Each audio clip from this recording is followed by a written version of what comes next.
संगत जी, अचानक बहुत बड़ा निर्णय लेते हुए बाबा जी ने एक मेजर सेंटर को कर दिया बंद और वहां कभी दोबारा सत्संग न करने की भी बात कही। वहां कुछ ऐसी घटना घट गई थी कि बाबा जी को यह फैसला लेना पड़ा। संगत जी, यह बात जुड़ी है एक ऐसे मेजर सत्संग सेंटर से जहां एक समय पर 2 से 2.5 लाख संगत बाबा जी के दर्शन और सत्संग के लिए पहुंचती थी। लेकिन फिर कुछ ऐसा घटा जो आज भी संगत के दिलों में एक सवाल बनकर मौजूद है। ऐसा क्या हुआ कि बाबा जी ने वहां सत्संग करना हमेशा के लिए बंद कर दिया और अब तक उस स्थान पर फिर कभी बाबा जी का सत्संग नहीं हुआ? यही नहीं, बाबा जी द्वारा फरमाए उस सेंटर के उसी अंतिम सत्संग शुरू होने से सिर्फ 15 मिनट पहले एक ऐसा अद्भुत और अविश्वसनीय घटना भी घटी थी जिसे सुनकर आज भी संगत की रूह कांप उठती है। ऐसा लगता है जैसे प्रकृति के नियमों को उस पल किसी अनजानी शक्ति ने पलट दिया हो। वो नज़ारा ऐसा था जिसे लाखों संगत ने अपनी से देखा तो सही, पर दिमाग ने स्वीकार करने में वक्त लगाया। और उसी दिन बाबा जी ने बहुत सही हुई पर दृढ़ आवाज में घोषणा की, आज के बाद इस स्थान पर अब कोई सत्संग नहीं होगा। उस दिन वहां कुछ ऐसा घट गया था जो सबकी आंखों के सामने हुआ था और जिसने लोगों की रातों की नींद उड़ा दी थी। मैं यह पूरी घटना आपको धीरे धीरे विस्तार से बताती हूँ। संगत जी, यह सच्ची घटना है पंजाब के साथ लगते मोहाली संगत सेंटर की। वही मोहाली जहाँ बाबा जी ने स्वयं अपने कर कमलों से सत्संग की शुरुआत कराई थी। एक बहुत विशाल सत्संग घर बनवाया गया था। बाकायदा उसका टाइम टेबल और तारीख तय की गई थी। फिर अचानक कुछ ऐसा हुआ कि बाबा जी ने वहां दोबारा सत्संग नहीं किया।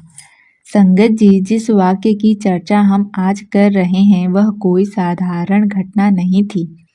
यह बात है मई महीने की। तारीख थी करीब 14 मई के आसपास। जगह थी मोहाली का विशाल सत्संग घर जो अपनी भव्यता और विशालता के लिए जाना जाता है।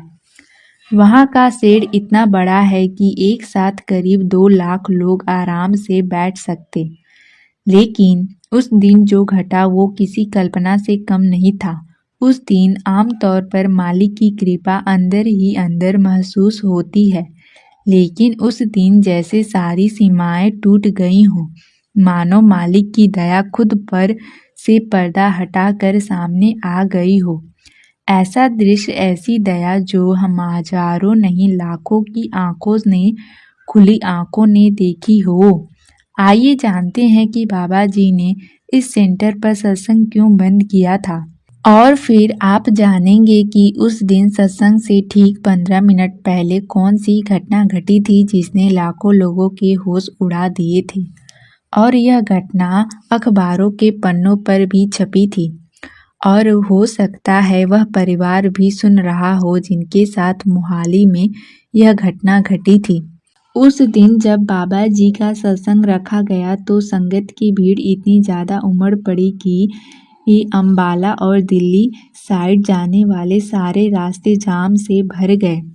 ट्रैफिक पर लंबा इंतजार, चारों ओर गाड़ियों की कतारें। जितना अनुमान था उससे 4 गुना ज़्यादा संगत मोहाली सेंटर की तरफ बढ़ रही थी और ऐसे में जाम लगना स्वाभाविक भी था। वैसे तो जब बाबा जी का सत्संग होता है तो संगत की संख्या हमेशा ही बहुत विशाल होती है, लेकिन उस दिन का दृश्य तो सारे रिकॉर्ड पार कर गया। कई ऐसे लोग जिनका सत्संग से कोई लेना देना नहीं था, जो सिर्फ अपनी फ्लाइट पकड़ने जा रहे थे, वह भी उस सारी ट्रैफिक में फंस गए। किसी की फ्लाइट छूट गई, कोई एम्बुलेंस ट्रैफिक में फंसी रही। शहर में एक हलचल, एक अफरातफरी का माहौल बन गया था, क्योंकि संगत इतनी भारी संख्या में पहुंची थी कि पार्किंग की सारी व्यवस्थाएं भी कम पड़ गई। बाबा जी ने जब यह सब अपनी आंखों से देखा कि संगत के साथ साथ आम लोगों को भी दिक्कत हो रही है। तब बाबा जी ने बहुत ही सहज लेकिन दृढ़ भाव से यह निर्णय लिया कि अब इस स्थान पर दोबारा कोई सत्संग नहीं होगा। लेकिन उससे पहले कि उस दिन सत्संग शुरू होता, उससे पहले 15 मिनट पहले उस स्थान पर उसी दिन एक ऐसी घटना घटी जिसने सबके दिलों को भीतर से हिला दिया। यह अनुभव इतना असामान्य था कि उस समय वहां मौजूद कई लोगों की आंखों ने वह चमत्कारी दृश्य देखा था।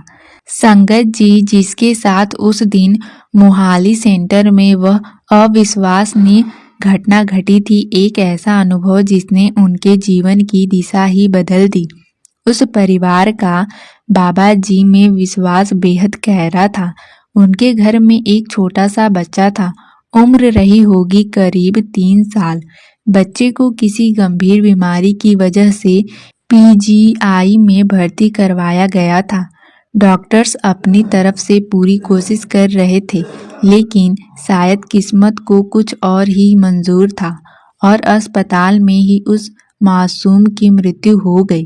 संगत जी, आप जरा कल्पना कीजिए कि एक माँ बाप जिनके हाथों से उनका नन्हा सा बच्चा छिन गया हो, उनके दिल पर क्या बीती होगी।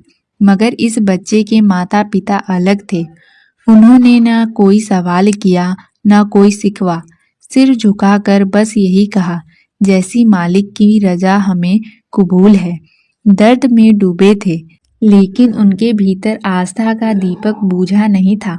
अब जब वह अस्पताल में थे तो उनके मन में आया कि अब हम यहीं आ ही गए हैं तो चलो मोहाली में बाबा जी का सत्संग भी सुन लें।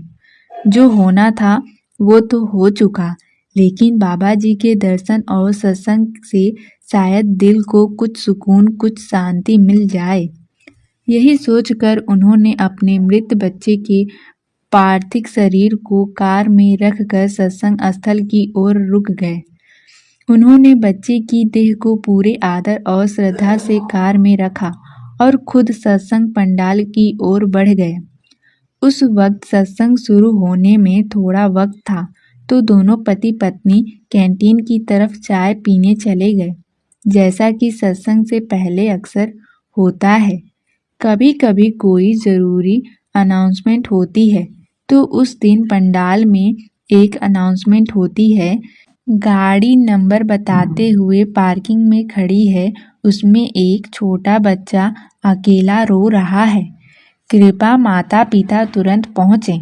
संगत जी, यह कोई दूसरी गाड़ी नहीं बल्कि उन्हीं की गाड़ी थी जिनके बच्चे की मृतदेह उसमें रखी थी। लेकिन माता पिता इस घोषणा को नहीं सुन सके क्योंकि वह उस दौरान कैंटीन में थे। लेकिन 5 मिनट बाद जब वह सत्संग पंडाल में पहुंचे तो वही अनाउंसमेंट फिर से दोहराया गया। इस बार वे सुन सके।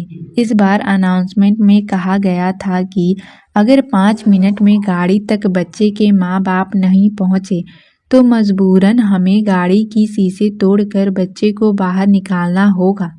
बच्चा लगातार रो रहा है और उसका दम भी घुट सकता है। जैसे ही उन्होंने गाड़ी नंबर सुना, उनके पैरों तले जमीन खिसक गई। वो तो अपने मृत बच्चों को कार में छोड़कर आए थे जो डॉक्टर्स द्वारा मृत घोषित किया जा चुका था। इधर अनाउंसमेंट सुनकर पंडाल में हलचल मच गई। लोग आपस में बातें करने लगे। कैसे माँ बाप हैं, बच्चे को बंद गाड़ी में छोड़ गए, शीशे भी बंद है, ऐसे तो बच्चे का दम घुट जाएगा। किसी को असलियत का अंदाजा नहीं था, सब अनुमान लगाए जा रहे थे।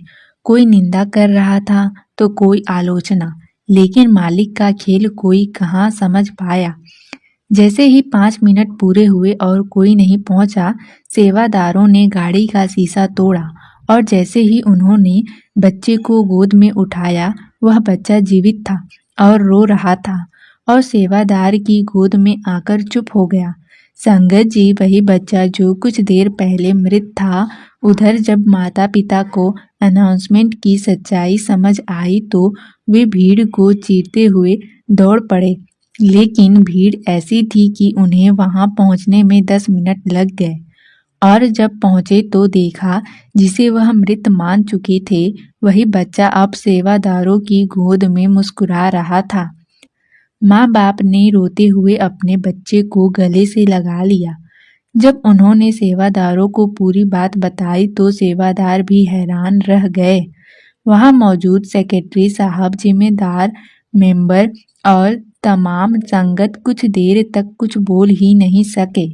हर ओर एक ही आवाज थी, यह तो चमत्कार है। इस वीडियो को बनाने का हमारा एक ही उद्देश्य है कि बहुत से लोग ऐसे चमत्कारों को केवल कहानी समझकर नकार देते हैं, मगर संगत जी यह घटना बिल्कुल सच है। एक 3 साल का मासूम जो डॉक्टर्स की रिपोर्ट में मृत घोषित किया जा चुका था, मालिक की मेहर से फिर से सांसें लेने लगा।